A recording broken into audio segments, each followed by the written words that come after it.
Canına qəltan olan oğlum Hüseyn, ümmətə qurban olan oğlum Hüseyn. Canına qəltan olan oğlum Hüseyn, ümmətə qurban olan oğlum Hüseyn.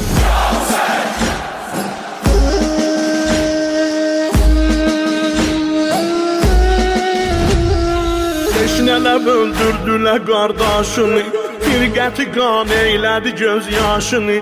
Kim daldan kəsdi susuz başını, xanəsi viran olan oğlum Hüseyn. Bəsləmiş idim səni sinəmdə mən, kürbədənin qaldı yer üstündə sən. Yox sənə bir qəbri qazan dəfn edən, heykəri üryan olan oğlum Hüseyn.